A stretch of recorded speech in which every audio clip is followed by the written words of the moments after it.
Bonjour, bonjour à tous. Alors, surprise, le retour de la Dream Team, hein, de, de Vue du droit sur les questions du conflit en Ukraine. Donc voilà, on avait arrêté de faire euh, ces émissions qui ont été hebdomadaires, hein. Je rappelle que j'avais commencé au tout début en bricolant avec Sylvain Ferreira, qui ensuite a décidé d'arrêter. Donc je m'étais rapproché d'Hervé Carès, qui à l'époque, bon, je l'avais repéré sur les réseaux, sur X. Et donc, je lui ai proposé, ben, hop, immédiatement, il s'est improvisé et bon, il a réalisé un formidable boulot, ce qui fait que maintenant, on le voit partout, sauf sur Vue du droit. Non, mais ça, c'est pas normal, hein. Bon, donc, il est très demandé parce que je crois que c'est aujourd'hui un des meilleurs experts et compétences et mesures qui permettent d'appréhender les choses.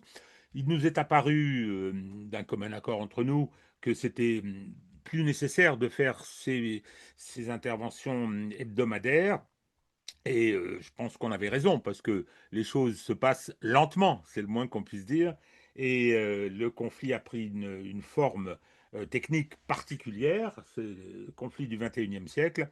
Et donc aujourd'hui, il n'y a plus d'offensive grande flèche, comme on dit.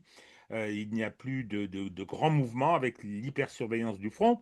Cette analyse qui avait été faite très tôt par Hervé.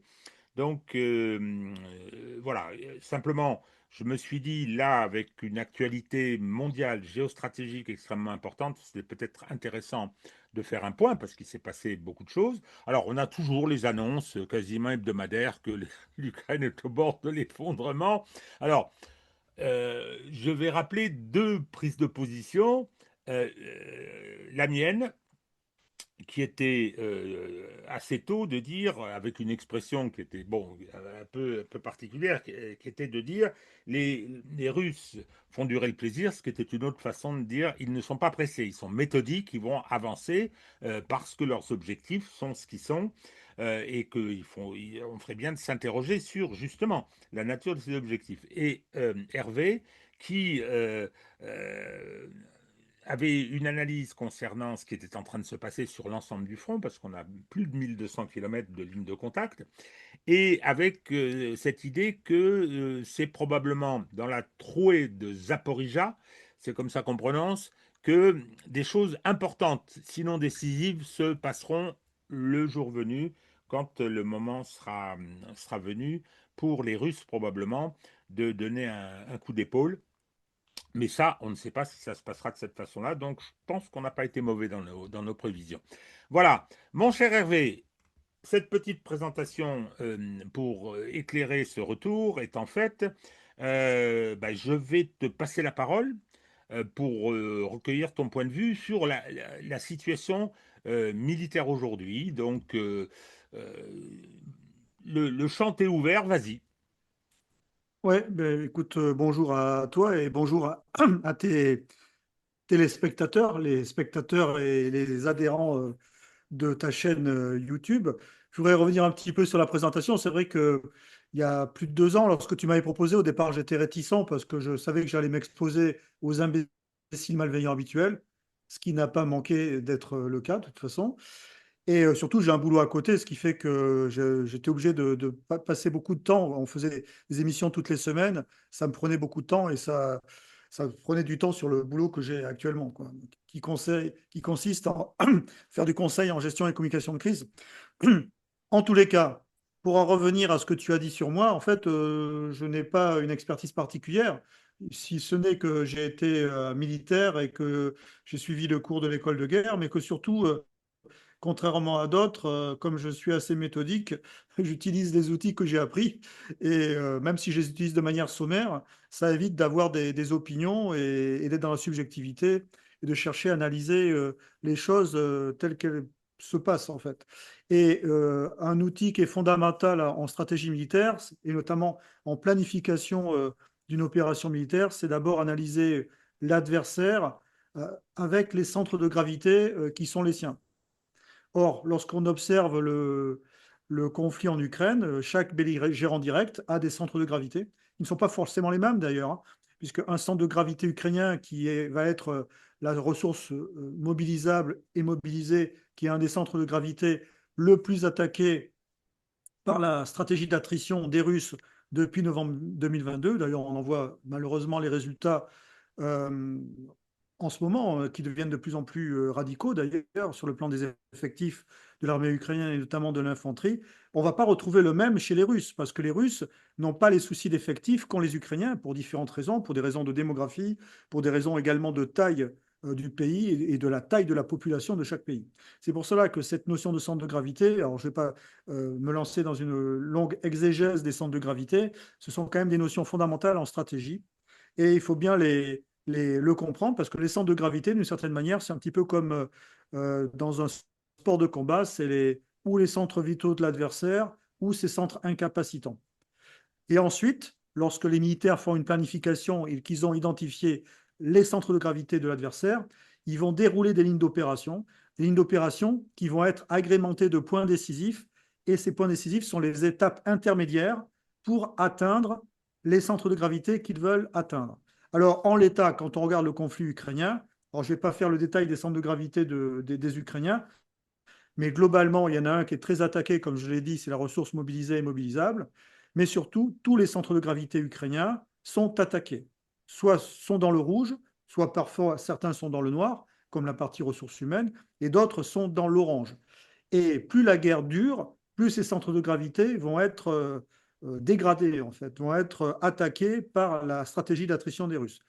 D'un autre côté, les Russes ont eu des centres de gravité qui ont été également attaqués par les Ukrainiens.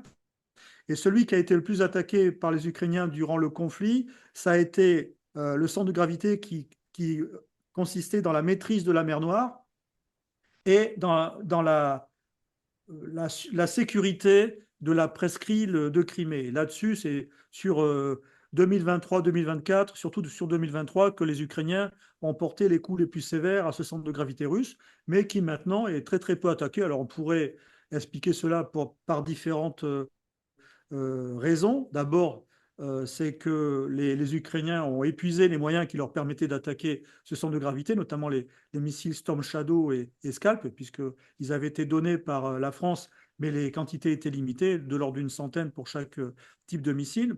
Ensuite, les vecteurs qui permettaient de les lancer, donc c'était avant tout des Sukhoi 24, et peut-être que ces vecteurs-là ont été détruits par les Russes. Et ensuite, j'en reviens aux mesures de rétorsion que les Russes ont appliquées pour éviter que ce centre de gravité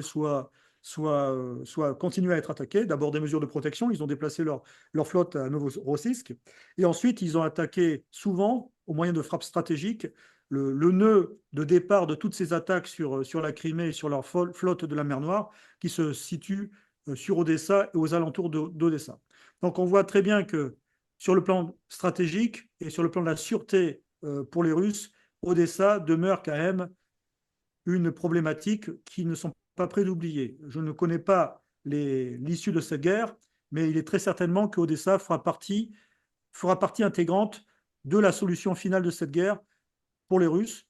Et comme ils sont en situation de dominance sur le front ukrainien, il y a de fortes chances que leurs exigences dans ce domaine-là soient prises en compte. Alors certains, bien sûr, imaginent une conquête d'Odessa. On n'en est quand même pas là, hein, puisque globalement, quand même, l'armée ukrainienne, même si elle souffre, elle continue à résister. Alors on en revient maintenant, on va parler du front terrestre. Alors Alors le front attends, terrestre, petite incise concernant Odessa. euh, Quelle influence sur ce choix, cet impératif que tu as parfaitement amené, des attaques contre les flottes de pétroliers russes, enfin, russes, le chargement est russe quand il y en a un, mais il y avait un Turc, je crois, une attaque qui a été faite au large du Sénégal. Est-ce que ça n'aura pas des conséquences justement sur la nécessité d'intégrer Odessa aux objectifs russes? alors là tu ouvres une parenthèse, c'est celui de la sécurité de la navigation en mer Noire. La sécurité de la navigation en mer Noire, bien sûr, a été un petit peu perturbée par ce conflit, et notamment par l'utilisation par les Ukrainiens des drones navals. puisque les drones navals sont souvent, il les laisse dériver et puis il les déclenche lorsqu'il y a une cible qui arrive à proximité. Et au cours des dernières semaines, ils se sont lancés dans une sorte de guerre de course qui peut se rapprocher un petit peu de ce que faisaient les Allemands avec leur flotte sous-marine, de manière à perturber le trafic commercial en mer Noire en attaquant des bateaux qui n'étaient pas forcément russes, hein, qui étaient sous pavillon de complaisance, comme les deux pétroliers gambiens, sous pavillon de la Gambie, et puis un navire turc qui apparemment, lui, transportait de l'huile alimentaire. Donc trois bateaux qui ont été attaqués et un drone naval qui a été détruit par les forces aériennes roumaines dernièrement, puisque cette problématique de la sécurité de la navigation en mer Noire concerne en fait tous les pays limitrophes et qui ont besoin d'avoir un couloir de navigation sécurisé pour leurs échanges commerciaux. Donc la Roumanie, hein, par exemple, la Turquie surtout qui a réagi de manière polie mais très ferme et très honnêtement, les Ukrainiens n'ont aucun intérêt à se fâcher avec les Turcs. Non. Ils n'ont aucun intérêt à se fâcher avec les Turcs parce que les Turcs leur ont quand même amené pas mal de soutien en leur vendant des armes qui ont été quand même efficaces, notamment au début du conflit, continuent à leur vendre des armes d'ailleurs en termes de véhicules blindés. Et puis c'est grâce aux Turcs en partie qu'au départ, il y a eu cet accord sur l'exportation des céréales qui a tenu jusqu'en 2023 et qui après n'a pas été prorogé par les Russes. Actuellement, le blé ukrainien continue à être exporté par un système de cabotage qui suit les côtes ukrainiennes et qui évite ainsi d'être ciblé par les Russes. Mais ce système de cabotage ne tient que si les Turcs permettent l'ouverture du détroit du Bosphore pour qu'ensuite les bateaux puissent partir. Donc les Ukrainiens n'ont aucun intérêt à se fâcher avec les Turcs. Et comme on peut le remarquer, depuis la réaction turque, il n'y a plus eu d'attaque sur les vaisseaux commerciaux qui étaient en mer Noire. Alors, ne pas oublier quand même que ces attaques-là ne sont pas faites sur des vaisseaux qui avaient un pavillon russe. Donc on est vraiment sur des actes qui sont illégaux sur le plan du droit maritime, hein, qui étaient tout à fait condamnables.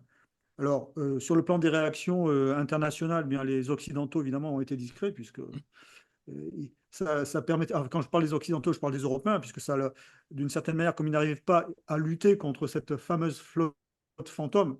Alors, rappelons que la flotte fantôme de pétroliers qui est russe, enfin russe, qui permettent l'exportation du pétrole russe, c'est environ entre 600 et 1000 pétroliers, c'est énorme, mais qui sont tous sous pavillon de complaisance avec des armateurs qui se trouvent dans des pays du Moyen-Orient comme Dubaï, certains armateurs qui peuvent être chinois, et des pavillons de complaisance qui couvrent tous les pays qui ont l'habitude d'avoir comme ça des flottes sous pavillon de complaisance.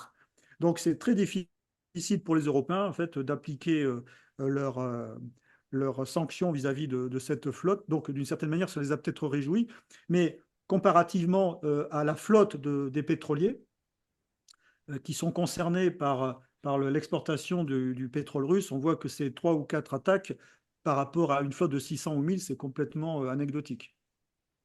Alors, le terme fantôme, tu l'avais déjà dit à une autre occasion, le terme fantôme veut dire assuré par des compagnies non occidentales. Donc, ce qui est quand même, rien que le choix du terme fantôme, je trouve ça extraordinaire. Et quant Oui, au ouais, pavillon, c'est un terme marketing ou de guerre de oui, oui, communication. oui, oui, non, En mais fantôme, ça veut dire que c'est un pétrolier qui n'a pas de pavillon russe et qui n'est pas assuré par une compagnie occidentale. Non pas que les compagnies occidentales ne veulent pas les assurer, mais du fait des sanctions, elles n'ont plus le droit de les assurer. voilà. Donc, c'est bon, c'est assez. Le choix du terme est assez particulier. Concernant les pavillons de complaisance, alors moi, je ne suis pas spécialiste du droit maritime et de l'activité économique maritime, mais tout le monde utilise les pavillons de complaisance et j'ai appris que parfois, pendant les traversées elles-mêmes, on change de pavillon. Enfin, c'est un système absolument invraisemblable. Voilà. Alors, on en revient à ta question sur le front terrestre ukrainien. Oui. Donc, euh, moi, le front, je ne le suis pas de manière tactique. J'ai une référence bi-hebdomadaire pour suivre les avancées tactiques. Je regarde les vidéos de Sylvain Ferreira, que tu as cité tout à l'heure, parce que je trouve qu'il suit très très bien les différentes avancées ou événements tactiques. Après, je regarde également d'autres chaînes de temps en temps, et puis également Alexandre, que l'on connaît bien de History Légende, qui lui fait des synthèses sur des éléments qui sont particuliers, sur des batailles particulières. Mais sur le quotidien, je trouve que Sylvain fait un très très bon travail de synthèse. Alors, moi, ce que je retiens, c'est que bon, il y a quasiment un vrai problème d'infanterie pour l'armée ukrainienne. Hein. Je parle des brigades standards. Et l'armée ukrainienne, actuellement, repose sur des brigades de pompiers, entre guillemets, de pompiers, sans mauvais jeu de mots, vis-à-vis d'une des activités professionnelles que j'ai eues dans ma carrière. Euh, mais et ces brigades-là, en fait, agissent un petit peu comme les brigades de la Wehrmacht ou de la Waffen-SS sur le front ouest, hein, qui intervenaient sur les points chauds lorsque l'armée soviétique avançait. Le problème, c'est que ces brigades-là, elles tiennent aussi des parties du front, ce qui fait que lorsqu'elles s'engagent sur une partie du front, eh bien, elles dégarnissent une autre partie du front. Et surtout, comme à leur habitude, les Russes, depuis le début de ce conflit, dès qu'ils sont en difficulté, ils reculent, ils ne résistent pas, et ils font jouer leur puissance de feu. Puissance de feu sol-sol, l'artillerie, puissance de feu air-sol, donc les avions, et notamment avec les fameuses bombes guidées planantes, qui vont de 500 à 1500, voire 3000 kilos. Alors 3000 kilos, ce n'est pas la charge, mais ça donne une idée de la charge qui est environ de 2000 kilos. Donc ce sont des moyens très très puissants qui ont permis en fait aux Russes d'écraser ces forteresses urbaines qui étaient constituées par tous ces bâtiments de l'ère soviétique qui étaient en béton, qui étaient extrêmement solides, qu'on retrouvait sur toutes les villes que les Russes ont conquis. Et ces bombes-là permettent d'écraser des immeubles en béton et bien sûr d'enfouir les quelques défenseurs ou les soldats qui se trouvent dessous. Donc c'est ce qui s'est passé sur toutes les villes que les Russes ont conquis ou sont en train de conquérir, que ce soit Pokrovsk, dont tout le monde a parlé, et Mirnograd, qui est une ville jumelle qui est juste à côté, et également sur d'autres villes comme Kupiansk au nord, Volchansk. Donc cette puissance de feu, elle est opérante. Alors on en revient à ce que tu disais, c'est que globalement, l'armée russe est à l'offensive sur tout le front. Donc ce n'est pas la marque d'une armée épuisée. Alors je sais qu'il y a beaucoup de spéculations et de docteurs en pertologie, j'avais appelé ça des docteurs en pertologie de part et d'autre, que ce soit pour les Ukrainiens ou pour les Russes. C'est vrai que, comme le dit souvent Benoît Bihan qui fait un excellent travail sur les plateaux TV de LCI, un des rares, eh bien, la référence pour les pertes russes, c'est Mediazona, qui travaille pour la BBC, avec un chiffre qu'ils ont établi en fonction du suivi des nécrologies en Russie, et puis une extrapolation statistique qui est un petit peu, on va dire, au doigt mouillé, à mon avis, mais qui a été nécessaire parce qu'évidemment, les pertes qu'ils avaient comptabilisées étaient trop inférieures à ce qui était annoncé dans le narratif occidental. Mais si vous voulez, ça, ce n'est pas ça qui est intéressant, c'est d'observer quels pourraient être, de part et d'autre, chez les Ukrainiens et chez les Russes, les signes de pertes importantes. C'est ça qui est intéressant. Or, ces signes de pertes importantes, on les voit exclusivement chez les Ukrainiens. Manque d'effectifs, notamment en infanterie, nombre important mensuellement de déserteurs, ça c'est les chiffres qui sont donnés par des hommes politiques ukrainiens, entre 20 000 et 30 000. Importance des jeunes Ukrainiens qui ont quitté le territoire national, puisque les frontières ont été réouvertes cet été et environ 100 000 jeunes sont partis. Et d'ailleurs, le chancelier Merz s'en est plaint auprès du président Zelensky. Et puis surtout, les rafles des mobilisés réfractaires. C'est en fait qu'il y a certains mobilisables qui sont toujours sur le territoire ukrainien, ils ne sont pas présentés au bureau de recrutement, et ces gens-là sont raflés de manière assez violente dans les rues. Et on voit assez de vidéos, d'ailleurs, de vidéos ukrainiennes qui traînent sur les réseaux sociaux. Et ça, ce sont des signes quand même qui sont quand même patents de pertes importantes hein, sur le plan de la recherche d'effectifs. Or, côté russe, en l'état, je dis bien en l'état, le corps expéditionnaire russe n'a besoin que de volontaires pour l'instant. Alors bien sûr, il y a eu la mobilisation partielle au moment de la bascule entre l'opération de police, j'ai appelé l'opération de police, et la stratégie d'attrition et la guerre longue qui a commencé avec le franchissement rétrograde des troupes russes du Dniepr à Kherson en novembre 2022 et puis le début de la bataille de Bakhmut. Il y a eu une mobilisation partielle. Maintenant, les mobilisés partiels ont été libérés, mais maintenant, cette armée russe ne repose que sur des volontaires des volontaires bien sûr qui sont attirés par des primes qui sont extrêmement importantes, mais il ne faut pas se leurrer, quelles que soient les motivations de ces volontaires, il y a bien sûr une part de patriotisme dans ces engagements, c'est qu'ils estiment que le risque vaut la peine d'être pris. C'est qu'ils savent, bien sûr, qu'ils prennent un risque d'être blessés gravement, de mourir, mais ils savent que ça vaut la peine d'être pris, ce risque-là, parce que bon, on est dans une société où tout se sait par les réseaux sociaux, et s'ils étaient dans une situation, si l'armée russe était dans une situation de perte importante, ils n'auraient pas le nombre de volontaires qu'ils ont actuellement. Donc voilà globalement la situation vraiment de rapport de force essentiel sur les effectifs entre ces deux armées. Alors je ne parle même pas du rapport des feux, hein, parce que le rapport des feux, il a été équilibré à un moment donné par une suprématie ukrainienne sur les drones FPV, mais maintenant les Russes ont rattrapé leur retard, ont même pris l'ascendant avec les drones qui sont guidés de manière filaire. Donc, cette omniprésence des drones, quand même, obère, quoi qu'on en dise, les concentrations de force sur le front et ont obligé à adapter les tactiques d'infanterie de part et d'autre avec des tactiques d'infanterie qui sont liées à la menace drone, avec des petits groupes de fantassins, des équipes de 3 ou 4, et qui se déplacent avec des véhicules non blindés, mais très très rapides, et qui sont capables de rouler plus vite que les drones volent, que la vitesse de vol des drones. Et donc, pour l'instant, le front reste quand même assez bloqué par cette menace qui est omniprésente, sauf que lorsque la météo le permet, eh bien, les Russes reprennent des avancées de type classique mécanisé parce qu'ils savent que les drones FPV ne peuvent pas agir, le brouillard par exemple. Et on arrive dans une période hivernale où le brouillard va être très très présent, notamment le matin. Ensuite, les Russes utilisent également une vieille technique maintenant, c'est le rideau fumigène. Alors, ça paraît étonnant parce qu'on redécouvre de vieilles techniques, mais face à des drones qui ont des optiques qui sont assez médiocres, eh bien, le rideau fumigène, c'est également important.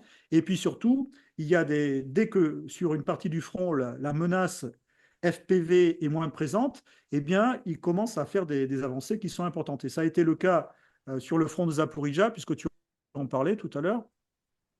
Sur le front de Zaporizhzhia et cette avancée qui s'est faite de l'ordre entre 15 et 20 km vers la ville de Gouliapol, elle s'est faite avec les avancées blindées mécanisées parce qu'il y avait une menace drone qui n'était pas assez présente. Maintenant, les Ukrainiens se sont rétablis et on est sur des combats qui se situent sur la ville de Gouliapol pour prendre cette ville. Il faut savoir que les Russes sont à peu près à 20 km quand même de Zaporizhzhia en ce moment.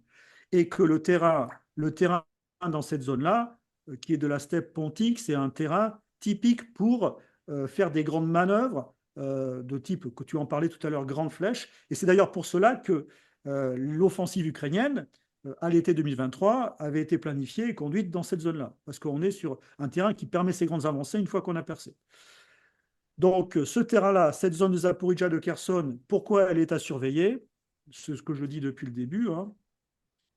Parce que, en fonction des objectifs que se sont fixés les Russes, la conquête des oblasts de Zaporizhzhia et de Kherson, sur lesquels ils n'ont apparemment pas l'intention de revenir, eh bien, finalement, il y aura à un moment donné une poussée importante sur cette zone-là, soit pour terminer la conquête de l'oblast de Zaporizhzhia et de Kherson et éventuellement menacer Nikolaïev et peut-être pousser jusqu'à Odessa s'ils en ont les moyens et que la situation militaire des Ukrainiens le permet, s'ils sont suffisamment affaiblis pour cela, soit contourner, et peut-être les deux à la fois s'ils ont les moyens, hein, soit contourner les défenses ukrainiennes du Donbass par l'ouest et les pousser à se désengager, à retraverser le Dniepr par les ponts qui n'ont toujours pas été détruits. Et ça, c'est un élément qui pose question quand même depuis le début de cette guerre, c'est que les ponts n'ont quasiment pas été bombardés par les Russes, je parle des ponts sur le Dniepr, et il n'y en a pas énormément, hein. Alors certains prétextent qu'il y a c'est peut-être des raisons humanitaires, peut-être qu'en coût de munitions, ça serait trop important. En tous les cas, ils n'ont jamais tenté de les bombarder. Et c'est à se demander s'il n'y a pas un plan derrière. Parce qu'il faut bien comprendre que si certains commentateurs, à juste titre, parlent des attaques russes sur tout le front en faisant des comparaisons avec les stratégies offensives de Foch, qui étaient des stratégies en tiroir de manière à user l'adversaire. Il faut bien comprendre que ça, c'est un moyen, c'est un moyen. Mais derrière, il y a forcément un plan stratégique à tiroir avec différentes options et qui seront déclenchées suivant les réactions ou les observations qui seront faites sur le terrain ou vis-à-vis de l'adversaire. Parce qu'il y a toujours un plan derrière toutes les actions militaires, parce que ce qui est fondamental dans une action militaire, c'est toute la partie logistique. Et toute cette partie logistique qui a trait aux munitions, qui a trait au carburant, qui a trait aux vivres, c'est fondamental, et surtout pour des armées modernes. Et cette partie logistique, elle ne peut pas être improvisée, elle est toujours planifiée. Et c'est pour ça que dans toute action militaire, que ce soit au niveau opératif, surtout au niveau opératif et surtout au niveau stratégique, il y a toujours un plan. Alors, j'ai deux questions. Parfaite photographie de la situation. J'ai deux questions. La première question, elle est celle relative au rôle de l'Occident, sur un aspect particulier justement, avec cette transformation que tu viens de nous décrire. On nous a beaucoup parlé, parce que ça va faire 4 ans quand même. Hein. 4 ans, c'est long, hein, c'est la durée de la Première Guerre mondiale. Hein. Donc, est-ce que sont devenus tous ces matériels qui ont été fournis, et je pense en particulier aux chars. Alors, on nous parlait des Abrams, on nous a parlé des Challenger, des Léopards. Les Français ont donné des AMX-30, qui n'étaient pas le top du top, mais plus, il y a eu les canons César, et tout ça a disparu. Quoi. Enfin, a disparu. Attention, sur le front, j'en sais rien, mais je te pose la question, on n'en parle plus du tout. Qu'est-ce qui s'est passé? Est-ce qu'il y a eu une mauvaise analyse de ce que cette guerre était en train de devenir, et que ben, je parle de l'Occident et de l'OTAN, se sont mobilisés pour fournir des matériels qui étaient inutiles?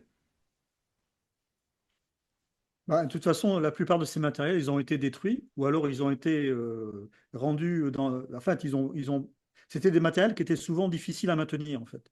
Donc, soit ils ont été détruits, soit les Ukrainiens ont eu du mal à les maintenir.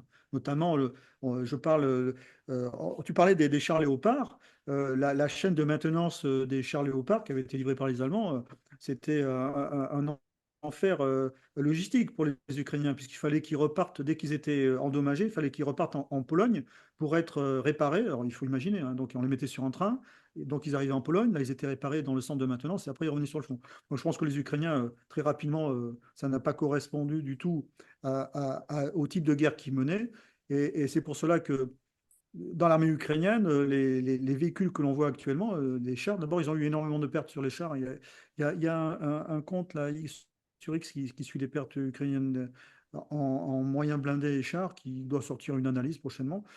Mais on ne voit que des matériels ex-soviétiques, en fait, type T-62 ou T-64 améliorés, ou T-72.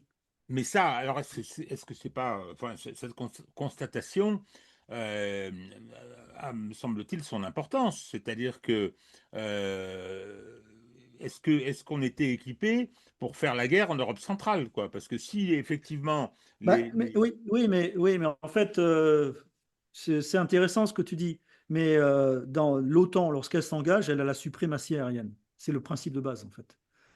Donc ça, c'est quelque chose que les Ukrainiens n'ont jamais eu cette suprématie aérienne.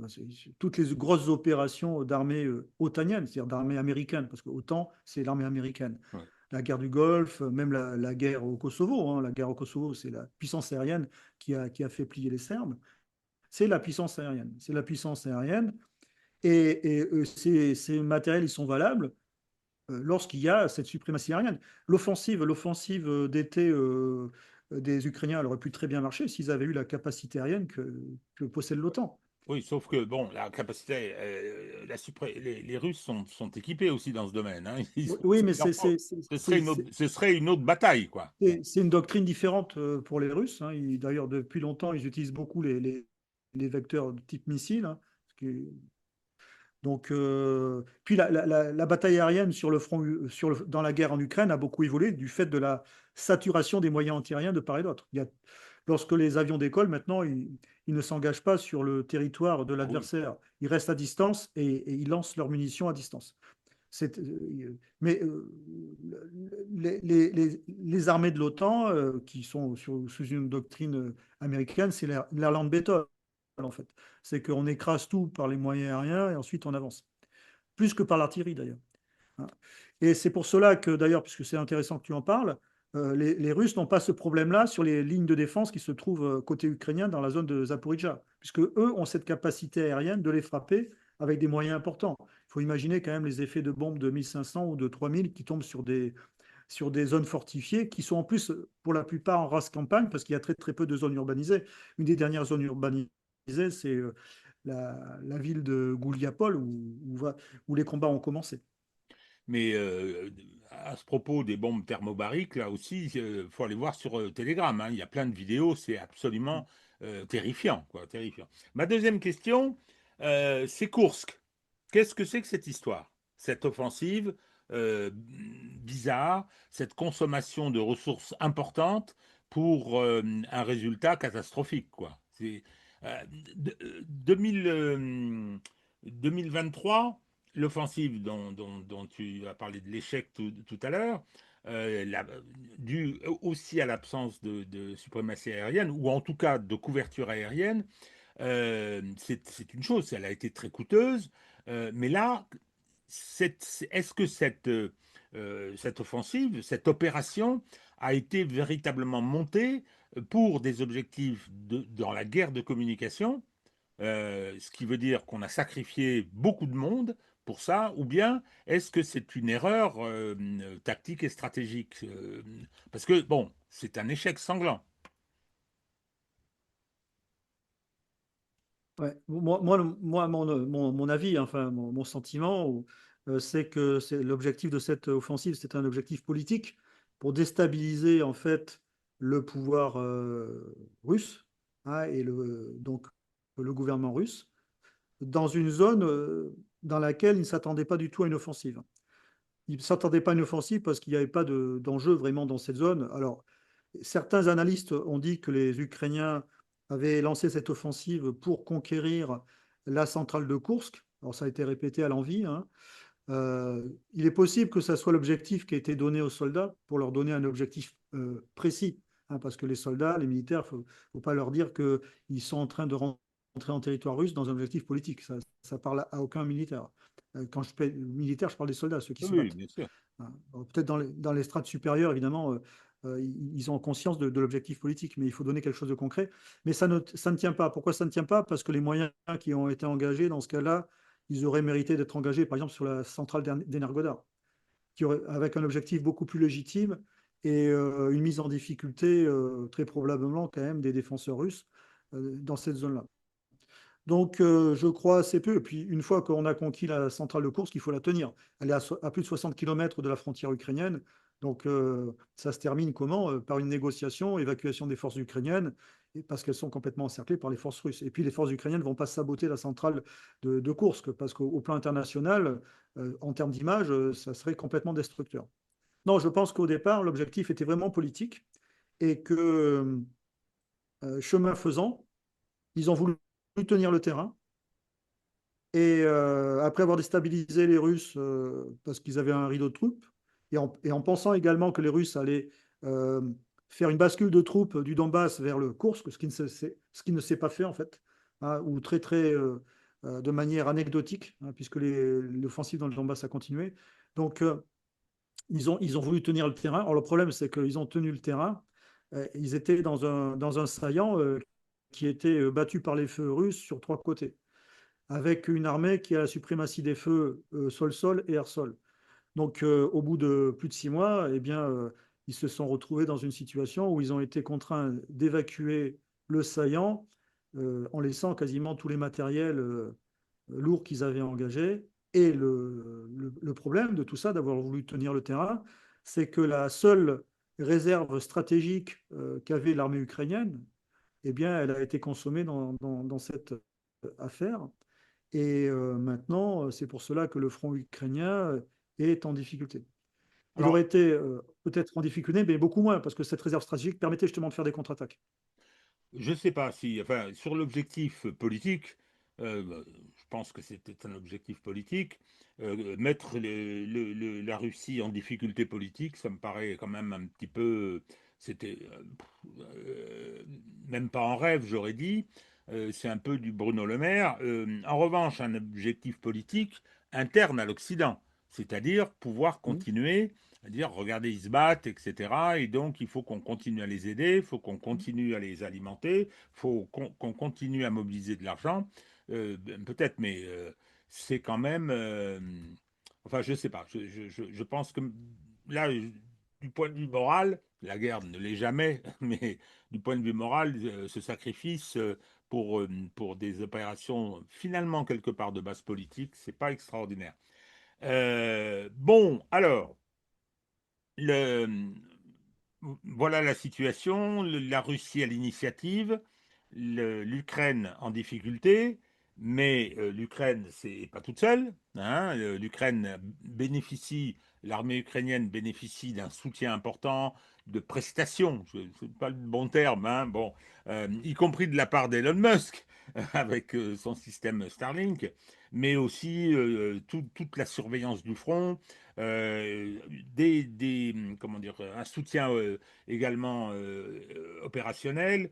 Euh, le, le, la situation, quand on ouvre la presse, quand on entend les uns et les autres, quand on constate un petit peu une forme de fébrilité américaine pour essayer de se débarrasser de ce qui constitue réellement un boulet politique aujourd'hui, euh, c'est la deuxième partie que je souhaiterais te voir aborder.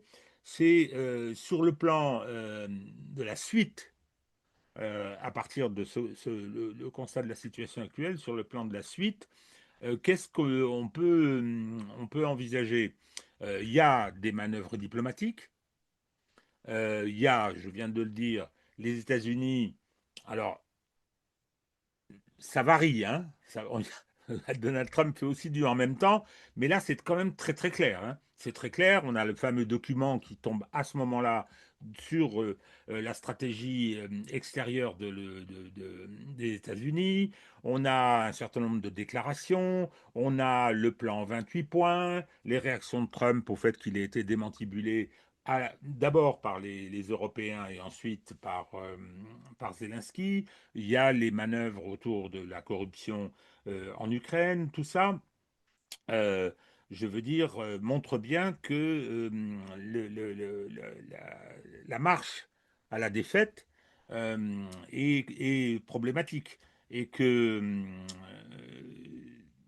on peut s'interroger sur la possibilité ou pas d'une fin diplomatique par la diplomatie. J'ai vu passer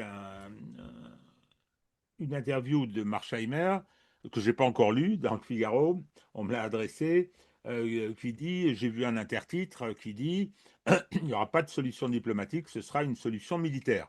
Pas tout de suite, hein, mais ce sera, ce ne sera pas possible. Alors, il y a plusieurs facteurs, semble-t-il, hein, qui sont mis à l'appui de cette thèse. Moi, c'est mon opinion aussi, hein, et je crois, on en a parlé un petit peu avant, Hervé, que c'est aussi la tienne.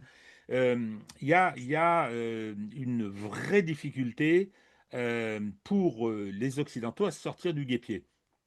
D'où le fait que, et je reviens à ma phrase, les Russes font durer le plaisir.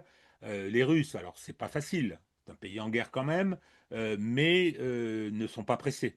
Ils ne sont pas pressés parce que ils souhaitent arriver à leurs objectifs et à créer une situation où ils pourront être atteints. Objectif, je crois il y a la fameuse déclaration du 14 mai 2024 de Poutine, mais il faut voir aussi le mémorandum, le document qui avait été envoyé fin 2021 aux Américains sur la mise en place d'un traité écrit de sécurité collective, qui n'a même pas été regardé ni relevé par les Américains, avec les conséquences qu'on imagine le 24 février 2022. Donc, faut pas oublier ces objectifs-là, au-delà du contrôle des oblasts, dont on parle beaucoup, mais c'est loin d'être le seul objectif. Donc voilà, qu'est-ce que dans le rapport de force mondiale, avec l'évolution planétaire qui est toujours aussi rapide, qu'est-ce qu'on peut penser des solutions à ce conflit qui pourraient être mises en place, je me répète, soit par la voie diplomatique, soit par la solution militaire. Bon, d'abord, je suis intimement persuadé que les seuls qui veulent vraiment arrêter le conflit par une négociation de paix, alors ça peut s'expliquer parce qu'ils ont atteint leurs objectifs stratégiques, ce sont les Américains. Et ça, depuis l'arrivée de l'administration Trump. Il faut se rappeler de la fameuse réunion qui a été catastrophique avec le président Zelensky et qui s'est très, très, très mal passé à la Maison-Blanche et où le président Trump lui avait dit vous n'avez pas les cartes. Hein. Donc à ce moment-là, il n'avait pas les cartes, mais maintenant, il les a encore moins. Et demain, dans quelques mois, il en aura encore moins de cartes, voire plus du tout. D'ailleurs, je pense que plus ça va, moins il en a et il en aura surtout plus du tout. Alors, dans ce jeu à quatre, dans cette table de poker où ils sont quatre autour de la table, les, les Américains veulent arrêter parce ils ont gagné la mise, hein, tout simplement. Et les Russes ne veulent pas arrêter, dans les faits, mais ils ne veulent pas se fâcher avec les Américains. Ils ne veulent pas se fâcher avec les Américains parce qu'il y a des enjeux entre eux, hein, des enjeux économiques et des enjeux aussi géopolitiques hein, quand on pense à la route du Nord et puis côté russe. Hein, bien sûr au développement et aux formidables potentialités de développement que recèle l'Arctique russe. Hein. Et cet Arctique, les Russes n'ont pas les moyens tout seuls de le mettre en valeur. Cet Arctique, c'est vraiment la zone qui permettra à la Russie de faire un bond de croissance au XXIe siècle. Alors cette zone-là est vraiment une zone qui intéresse beaucoup les Américains. On le voit avec les premiers accords qui sont liés à l'exploitation des hydrocarbures. Mais il n'y a pas que des hydrocarbures hein, dans l'Arctique, il y a même des minéraux rares. Mais également, c'est une zone qui intéresse aussi les Chinois. Donc je mets de côté les Chinois. Donc il y a ces enjeux. Attends, je Et donc t'interromps les une Russes ne seconde, veulent... Hervé. Rappelons-nous comment nos commentateurs stupides en France avaient traité Trump d'imbécile quand il avait parlé du rapprochement avec le Canada pour faire du Canada le 51e et de la récupération du Groenland. Tiens, tiens, ben non. Quand on voit le document qui vient d'être publié, j'invite à en prendre connaissance. Il est téléchargeable, c'est très facile, hein, sur la stratégie extérieure des États-Unis. Effectivement, on comprend ces deux propositions fantasques balancées comme ça c'est du Trump tout pur, mais sont loin d'être idiotes. Ouais. Elles sont très cohérentes avec ce que tu viens de dire sur l'Arctique. De toute façon, le président Trump, c'est quelqu'un qui a de l'humour, hein, un humour décalé, et qui, par ses extravagances, cherche à dédouaner, à masquer des objectifs stratégiques qui sont en fait des objectifs assez pensés et réfléchis.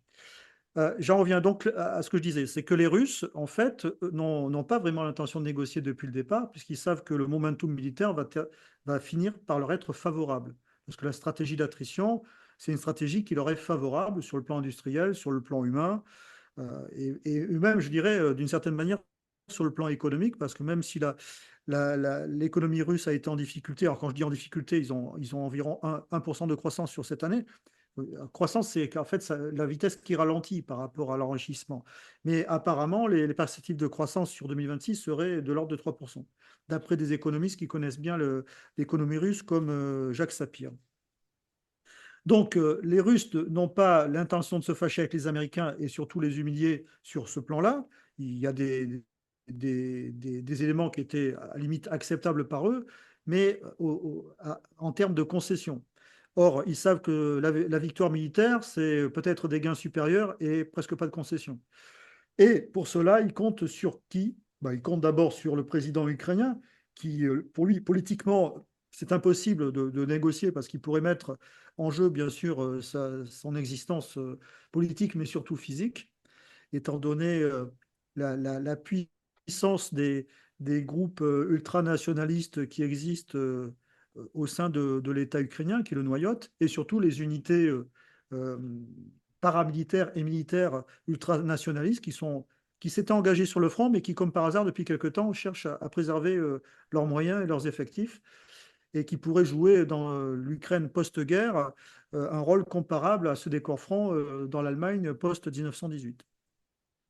Et ensuite, les Européens, qui, depuis le début de ces guerres, ont été incapables d'avoir une stratégie propre de guerre et une stratégie de paix propre. Et les Européens, en fait, par leur manigance qui vont à l'encontre d'un soutien au plan américain, eh bien, sont en train de faire le jeu des Russes. Donc, très clairement, les Russes vont continuer la guerre, hein, ce qui correspond à ce qu'ils veulent faire foncièrement, même s'ils sont en guerre et qu'évidemment il y a des pertes, et puis également un engagement quand même économique et matériel de la part de leur société, puisque en ce moment la stagnation de l'économie russe est due essentiellement à un manque de main-d'œuvre, et forcément cette main-d'œuvre, d'une certaine manière, elle est engagée quand même sur le front avec tous ces volontaires qui sont partis. Donc les Russes poursuivent la guerre et sont aidés en cela par les Européens qui proposent des choses qui sont complètement délirantes et inacceptables par les Russes. Donc ça ne fait que conforter les Russes dans leur volonté cachée mais réelle de poursuivre la guerre. Donc je suis d'accord avec toi, cette guerre se terminera par une solution, pas une solution militaire, mais par ce que recherchent les Russes, c'est-à-dire une capitulation militaire de l'Ukraine pour éviter que les Ukrainiens aient l'impression que la victoire leur a été volée par une négociation qui aurait été imposée par l'extérieur et notamment par les Américains. Donc Coup de là, d'une poignard, certaine manière, les le Russes et fameux les... coup de poignard dans le dos. Oui, d'une certaine manière, les Ukrainiens et les Russes se rejoignent sur ce plan-là.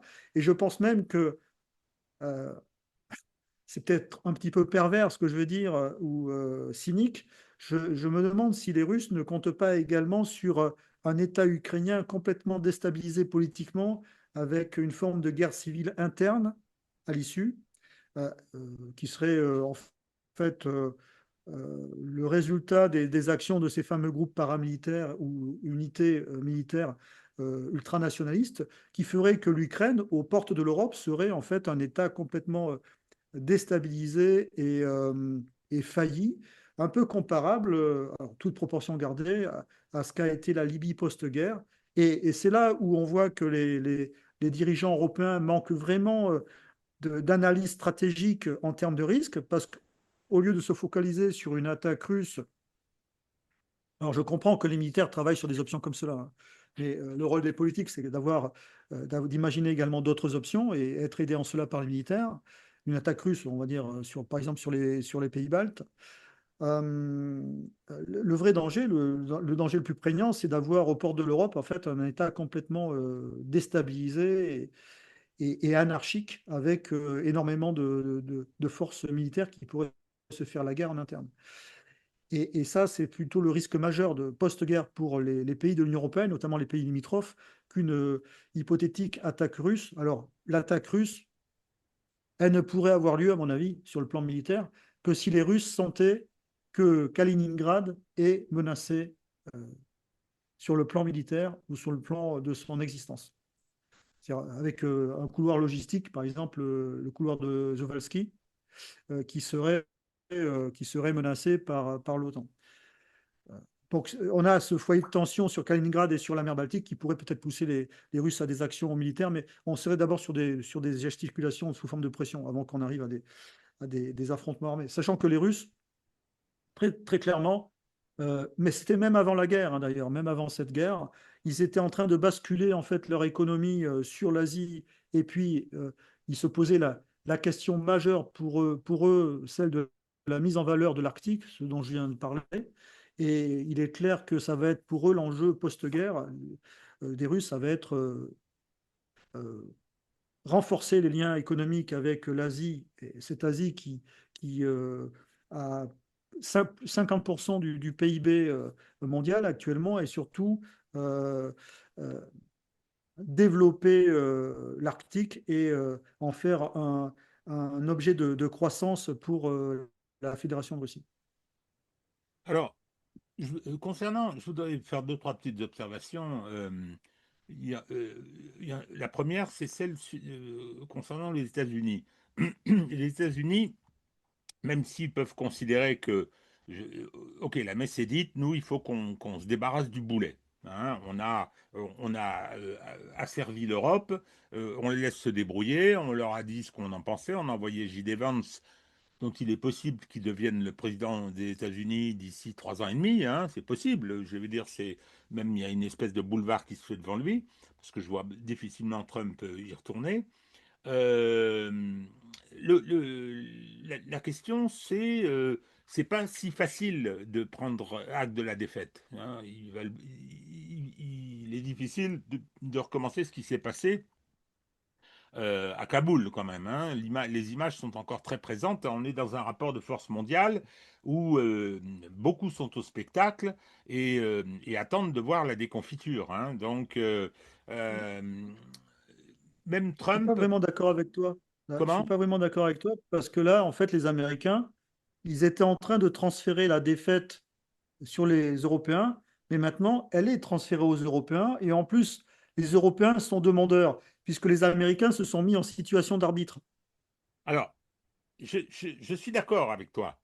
Je suis d'accord avec toi. Ils sont tombés dans le piège. Ce sera ma deuxième observation sur les Européens, mais je termine là-dessus. C'est peut-être pas si simple quand même. C'est peut-être pas si simple parce qu'il y a l'OTAN, parce qu'il y a le rôle des États-Unis. Alors bon, on a vu passer un certain nombre de choses.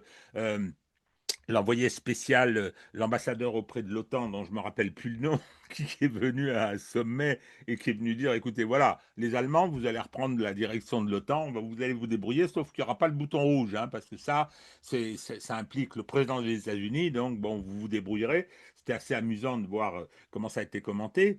Je ne sais pas si c'est si simple que ça, parce que ce ne serait pas compliqué. Alors peut-être que c'est pas encore mûr, mais de dire, bon, ok, plus d'argent, plus de, je parle des Américains, hein, plus de renseignements, plus de matériel. On vous avait fait un plan concocté, vous en voulez pas, débrouillez-vous. Bon, Oui. mais est-ce que c'est si facile que ça à faire, En, même vis-à-vis des en Européens? Parce fait, que je pense on demanderait à J.D. Vance et à Trump, je pense que ça serait déjà fait depuis longtemps. Mais pourquoi c'est compliqué? Pas pour des raisons internationales, mais pour des raisons internes à l'État américain peut-être et oui. pour des raisons d'appareils américains, d'articulation des tendances au sein du Parti républicain de l'administration Trump, parce qu'il y a au sein de l'administration Trump des gens qui seraient prêts à tout laisser tomber, à commencer par J.D. Vance et Trump, mais il y a également d'autres courants qui s'expriment, comme par exemple Scott Bessent, le secrétaire d'État au Trésor, qui est plutôt dans une ligne néoconservatrice. Et puis au sein surtout la Chambre des représentants et des sénateurs républicains, il y a quand même les deux tendances qui s'affrontent. Et il ne Donc, faut pas oublier une chose, c'est que l'Europe occidentale, la France en particulier, sont vérolées par les néoconservateurs américains. C'est impressionnant. C'est impressionnant. Hein. Donc, je veux dire, alors on va me dire, ah, il n'a pas d'importance. Si, c'est quelqu'un qui compte. BHL, qui est un grand fanat d'un des fondateurs des néocons, qui est Léo Strauss. On a eu, enfin, tout un tas de gens, je ne veux pas faire une litanie des noms. Ils sont puissants. Ils tiennent les médias chez nous. Ils tiennent les médias, les néoconservateurs. Hein. Il n'y a pas que LCI. Hein. non. Si on Oui, prend, alors, c'est vrai, tu as raison, ils tiennent les médias, mais on arrive quand même de temps en temps à avoir des points de vue, même sur les médias, qui sont divergents. Sur LCI, tu as Luc Ferry, par exemple, qui intervient. oui, Qui, mais tu as des gens comme, j'en ai parlé, Benoît Billan, le général Chauvency. Alors, sur BFM, alors, si, je regarde pas souvent BFM ni LCI, mais quand je vois sur X les extraits qui sortent, sur BFM, il y a très très peu de contradictions, par contre, hein, sur ce point-là.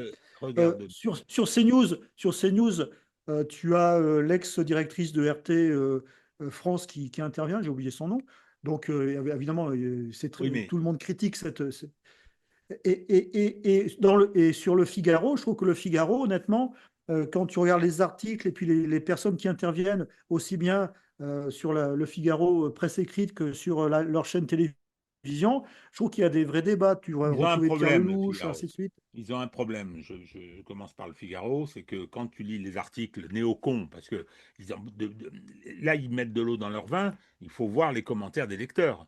Leur lectorat Ah est oui, mais fou ça après, furieux de cette ligne. Bon, non, mais ça mais après, ça c'est un autre sujet. C'est un autre sujet, tu ça. as cité,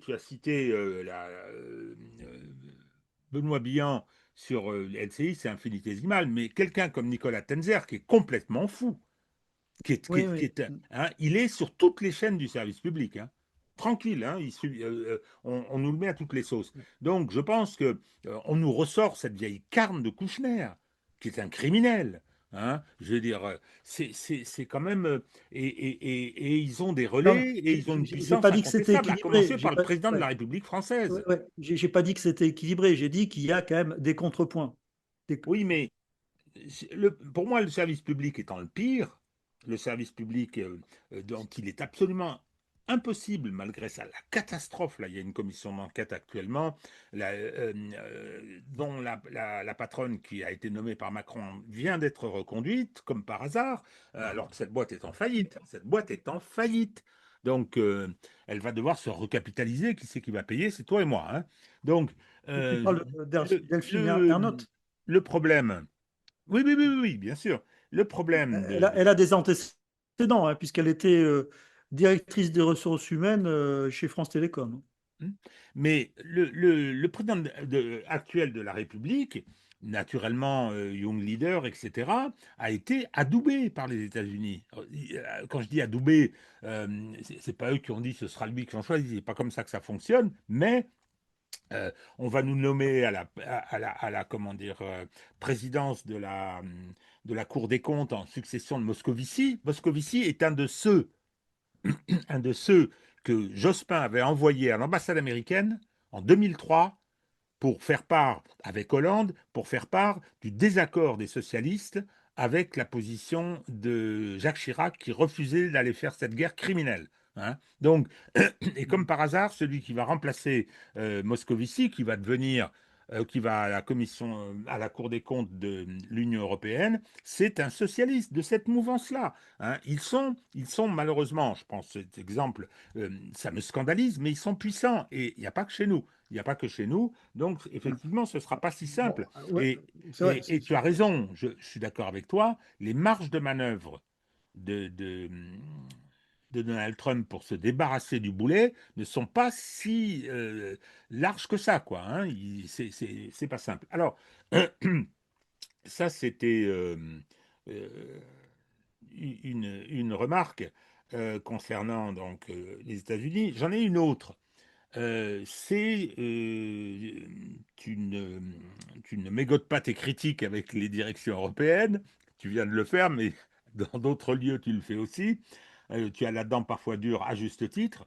Moi, je me pose la question, parce que je me pose une question, sont-ils, enfin, je veux dire, est-ce qu'ils croient à ce qu'ils racontent? Euh, Est-ce que c'est vraiment... ils ont des projets, alors rester au pouvoir, pousser à la guerre, etc. Ou bien est-ce que la bêtise joue son rôle? Je prends juste un exemple. L'acharnement de von der Leyen sur la question des avoirs russes gelés. C'est idiot. Objectivement, c'est absurde. C'est absurde. C'est du vol. Hein. Mais les conséquences internationales seraient incalculables. Ce serait probablement un coup mortel porté à l'euro. On va quand même rappeler que c'est pas de l'argent, ça. Ce sont des dettes. La France a émis des obligations, les Russes les ont achetées. Donc, si on saisit, c'est-à-dire qu'on dit ah, on ne vous doit plus rien. C'est ça, hein. Mais et qui va venir souscrire aux obligations du Trésor français après? Mais c'est complètement délirant. Je n'ai pas entendu une seule fois, après que le Premier ministre belge ait pris des positions courageuses, quelqu'un chez nous intervenir dans ce domaine. Hein. Emmanuel Macron nous parle des réseaux, dit qu'il va mettre des droits de douane sur la Chine, mais là-dessus, c'est quelque chose d'extrêmement important. Extrêmement important. Hein. Naturellement, techniquement, c'est pas possible non plus. hein, puisque la technique qui avait été envisagée, je reste 2 secondes hein, sur cette absurdité. C'est pas que je trouve ça immoral, ça l'est, mais c'est une absurdité et qui va aller à l'encontre de nos intérêts. On passe notre temps à se tirer des obus de mortier dans les pieds. Donc, qu'est-ce qu'on fait? On a dit, eh ben, on va faire un emprunt, hein, et on va le garantir avec de la monnaie de singe, parce que c'est pas, il n'y a pas d'argent disponible. Ce sont des créances qu'on efface. Et l'argent qu'on a obtenu en émettant ces obligations que les Russes ont achetées, on l'a déjà consommé. Donc, enfin, je veux dire, je ne veux pas dire qu'un enfant de 4 ans le comprendrait, mais enfin, pas besoin d'avoir fait Polytechnique pour l'appréhender. Et ça continue. Et d'accord, on va faire un emprunt. La BCE a dit non, non, nous on ne fait pas, c'est pas notre boulot. Il y a d'autres grandes banques qui ont été approchées et qui ont fait des communiqués, mais vengeurs, en disant allez vous faire foutre. Enfin, vous êtes pas net et ça continue. On a et je Oui, reviens sur notre malheureux pays, on a Monsieur Dominique Moisy qui est un des types de l'Institut Montaigne, quoi, qui est un des outils du néolibéralisme français, un think tank extrêmement important, qui a une énorme mm, influence sur Emmanuel Macron. Hein. Il vient en disant mais c'est scandaleux, c'est une capitulation digne des sœurs ombres, etc., etc. Hein. Et on a Quatremer naturellement, mais qui a pignon sur rue, hein, qui vient insulter ceux qui s'opposent à cette folie. Folie, c'est pas parce qu'on vole des Russes. De toute façon, les Russes, même quelque part, je vais y revenir, Hervé, à ce que tu dis, mais les Russes, ça les arrangerait. Ils ont pour 1600 milliards d'actifs à piquer en contrepartie, et ils ne se gêneraient pas. Hein. Donc, outre que les Américains seraient bien embêtés, parce que alors là, le message envoyé à tous les détenteurs de dollars et de dettes américaines, ils seraient enchantés. Si on peut pas, enfin, je veux dire, on peut vous les piquer comme ça, mais là, on est dans une forme, moi je trouve, une forme de démence quand même, face à cette ouais. réalité. Or, Ursula von der Leyen est relayée dans tous les médias et sans que le gouvernement français, que le président de la République ne dise un mot là-dessus, qui ne dit mot consent, hein, on est dans la folie. Enfin voilà, Mm, c'était la remarque que je voulais faire ouais. je me suis posé la question, j'avais fait une émission avec Je, Didier Maisto, je peux dire quelque oh, ben, chose là? bien Je peux bien dire quelque sûr. chose? Hein, est-ce qu'ils Ouais. croient à leurs mensonges et à leurs... Bon, ouais. Bon, d'abord, ce qui interroge, c'est le poids qu'a pris la Commission européenne depuis quelques années, depuis le Covid d'ailleurs. Depuis le Covid, elle s'est arrogée des pouvoirs qui sortent très clairement de ses prérogatives, a créé des fonctions qui vont à l'encontre des prérogatives du traité de Rome et surtout de la Constitution européenne, la dernière Constitution européenne, notamment en termes des prérogatives souveraines des États, en termes de diplomatie, en termes de défense dernièrement, et puis bientôt peut-être de renseignement, puisque c'est la dernière velléité de la Commission européenne. On peut que s'étonner de ne pas voir de réaction des grands États euh, qui sont les États fondateurs de la communauté économique européenne. Alors, l'Italie est très, très virulente, hein. On n'en parle pas trop dans notre presse à nous, en France, mais très, très virulente vis-à-vis de la Commission européenne de Madame von der Leyen. Alors, l'Italie, c'est un grand pays de l'Union européenne qui est contributeur, le troisième pays contributeur au, au budget de l'Union européenne. Et puis après, il y a des petits États comme la Slovaquie et la Hongrie, qui est quand même un État un peu plus important avec 10 millions d'habitants, qui sont tout à fait opposés en fait à ce mode de gouvernance. Donc ça Les Polonais interroge, bien aussi, sûr. hein, les Polonais sont russophobles, mais Oui, ils sont... Les Polonais aussi, ils sont opposés, mais pour d'autres raisons, pour des raisons, on va dire, idéologiques par rapport à certaines réglementations européennes. Alors, ce qu'on peut remarquer, c'est qu'il y a une balkanisation pas une balkanisation, une baltanisation, baltinisation ou estonisation de cette Commission européenne, puisque Madame Kaja Kallas, qui est l'ex-premier ministre d'un pays, l'Estonie, qui a de mémoire 1,3 million d'habitants et 30% de russophones sur son sol, qui devient la représentante de 450 millions de citoyens européens, enfin de citoyens d'application. Ensuite, le commissaire à la défense de mémoire, c'est un Lituanien, en tout cas c'est un des trois des pays baltes, j'ai oublié son nom, c'est pareil, hein, quelle légitimité. Hein. Et donc il y a quand même un problème là-dessus. Alors pourquoi cette dame, on la laisse faire? Bon, il y a différentes raisons. La première, du côté allemand, parce que c'est quand même une Allemande et que la Commission européenne et la structure de l'Union européenne servent quand même les intérêts allemands. Il suffit de se remémorer des accords catastrophiques qui n'ont pas été négociés, mais qui ont été abdiqué avec les États-Unis, avec 16% de droits de douane, sans aucune contrepartie, avec un seul but, c'est pouvoir permettre à l'Allemagne d'exporter ses voitures sur le sol états-unien, parce que ça, c'est la réalité. Et ensuite, il y a également des enjeux personnels, parce que bon, le président Macron, il pense à son après-job, son job d'après sa fantastique, euh, sa fantastique euh, place de président de la République française pendant 10 ans, lorsqu'elle aura terminé. Donc voilà, on est sur ces jeux. Et puis après, il y a des pays du nord de l'Europe, des pays de moyenne importance, comme le Danemark, comme la Finlande, qui ont des positions, on va dire, un petit peu mitigées. Et puis il y a la Belgique qui est en train de se rebeller, puisque c'est logique. Hein, elle n'accepte pas que son pays soit mis en difficulté avec cette confiscation possible des avoirs qui sont détenus par Euroclear pour la plus grande partie. Oui, alors pourquoi cette histoire des avoirs est quand même assez extraordinaire parce que pendant la Deuxième Guerre mondiale, les avoirs de l'Allemagne nazie n'ont pas été confisqués. Ceux du Japon non plus.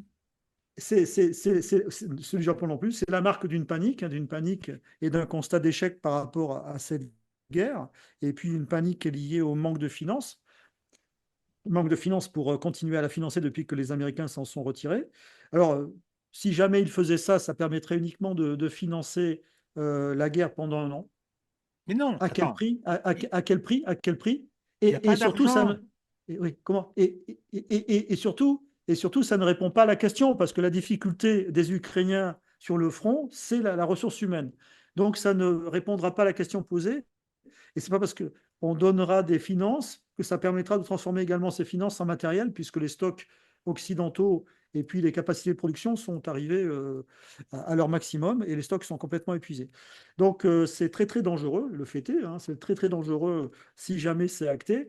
Moi, si tu veux, d'une certaine manière, j'attends ça avec impatience parce que s'ils le font, et ça prouvera que, on en revient à ce que tu disais, c'est que il y a parfois une forme de sottise ou d'aveuglement, hein, et surtout d'absence de stratégie. Depuis le début, en fait, les Européens se laissent manipuler, soit par les Américains, soit par les Ukrainiens. Ça, c'est la réalité. Et bien, ça sera très certainement à terme, et plus rapidement qu'on pense, une implosion de l'Union européenne dans sa forme Ah, actuelle. ça, je pense que c'est le risque que court l'Union européenne. Première remarque par rapport à von der Leyen, toutes les violations depuis le début, tu as raison, depuis le Covid. Et après, mais elle n'a que les pouvoirs qu'on lui laisse, que lui laisse Macron, que lui laisse le Cornu, que lui laisse toutes ces élites françaises. C'est absolument insensé, c'est absolument ahurissant. Et tu as raison quand tu parles des pays baltes et de cette folie. Mais deuxième observation, quand tu dis que cet argent ne servira à rien parce que le matériel n'est pas là, etc. Mais il n'y a pas d'argent. Voilà, j'ai passé un contrat, hein, vous me faites une reconnaissance de dette, vous me devez 1 million d'euros. Très bien. Hein, vous décidez de ne pas me payer, vous estimez que vous ne me les devez pas. Parce que c'est ça, la saisie, ce que ça. Sorry. Donc, je vais venir avec ma reconnaissance de dette. Bonjour, monsieur le marchand de chars. Vous pouvez me vendre un char avec ça? Ben, il ne va pas me le vendre, le char. Mais votre papier, là, vous pouvez le mettre directement à la poubelle. Donc, c'est. Mais on est dans le délire. On est dans le délire. Et c'est ça qui Ouais. m'apparaît. Et Par rapport à ce que je tu vais te dire quelque disais, chose qui est encore plus, oui, je vais te dire quelque chose qui est encore plus euh, affligeant, c'est que même s'ils ne les confisquent pas, les avoirs, même s'ils ne les confisquent pas, le fait d'avoir communiqué pendant plus d'un an là-dessus bien sûr, fait que sur le plan des marchés financiers en termes de risque, la zone euro devient une zone à risque maximum pour maximum. tous les pays qui, entre guillemets, sont considérés comme des pays non démocratiques, à commencer par toutes les monarchies du Moyen-Orient, Mais bien les sûr. pétromonarchies. Mais bien sûr, non, mais c'est complètement. Et les Américains ont laissé faire en plus, hein, ils ont laissé dire, laissé faire, Ah etc. ben, Hein. bien Ils auraient sûr. ils auraient pu s'y opposer, alors Ben non, qu'eux, mais ils au vivent de contraire, ça. c'est au contraire, ils veulent attirer des capitaux. Donc, plus on devient une zone à risque, plus c'est intéressant Oui, pour enfin, eux. il y en a quand même chez eux aussi qui a été gelé. Mais ils ont. Alors, le Oui, mais ils gel, n'ont c'est pas une chose, confisqué, ils n'ont pas confisqué. mais ils les ont pas volés, parce que confisqués, donc Ouais. je les vole. Mais, mais c'est ça qui m'apparaît assez incroyable, c'est que quand on voit et qu'on débat, quand on voit d'abord la propagande qui déferle, alors sur le plan militaire, c'est moins que dans les premiers jours du conflit. Hein, Vladimir Poutine a dû soigner ses 50 cancers, etc., etc. Bon, mais les machines à laver ne sont plus utilisées, il n'y a plus d'assaut avec des pelles. Donc, ok, mais sur d'autres points, il n'y a aucune sécurité intellectuelle qui joue. On est dirigé par des gens qui ont perdu le sens du réel et pour certains qui sont véritablement dans des démarches qui relèvent de la psychiatrie, quoi. Là, je vais me permettre une remarque, hein. Là, il y a Emmanuel Todd qui a beaucoup travaillé dessus, hein. C'est un sociologue sur le crétinisme des élites, hein. Il faut quand même le constater. Le crétinisme des élites européennes, hein, donc des élites entre guillemets, hein, des dirigeants européens. Donc ça veut dire qu'on a un cursus honorum dans les pays européens qui en fait ne produit plus son office. On arrive à sélectionner et à former des crétins en fait. Mais et ça, on ne peut que le constater, hein. Comment imaginer que des dirigeants sensés et ayant conscience de ce qu'ils se représentent se soient laissés à la pantalonnade d'être reçus par le maître d'école Donald Trump dans le bureau ovale de la Maison-Blanche, assis en randonnion, et puis se faire donner la leçon et les satisfecit par Donald Trump? Mais c'est impensable. Non, mais attends, rappelle-toi, ils se sont imposés dans une réunion où ils n'étaient pas invités, donc il les a fait recevoir par la femme de ménage. J'exagère un peu, hein, c'était la chef du protocole, mais alors qu'il est allé pour recevoir Zelensky, qui est piano beat, comme on le surnomme, il a été parce qu'il était invité normalement, il a été le recevoir sur le perron et les autres sont arrivés. Ouais, Enfin, ouais, mais ils Zelensky, s'auto-humilient. oui, Ils oui, mais passent leur temps aussi à s'auto-humilier. Zelensky, dans cette affaire-là, c'est loin d'être un crétin, lui, par contre, hein. Je pense Parce que que je vois de je, la manière dont il les manipule, parce il manipule les Européens. je pense qu'il y a plus compliqué. Il Hein. a du mal avec Trump parce que ils sont durs, hein, en face, mais de la manière dont il manipule les dirigeants européens, c'est quand même du Tu grand sais, art, hein. j'ai écouté, j'ai écouté comment euh, Kuzmanovic puis quelqu'un d'autre sur Toxin. Puis bon, oui, euh, la guerre en Ukraine a été une formidable blanchisseuse hein, d'argent. Je pense que quand on voit le niveau de corruption de Madame von der Leyen Mm, dans mm. l'affaire Pfizer, c'est incroyable, pas moyen d'en sortir.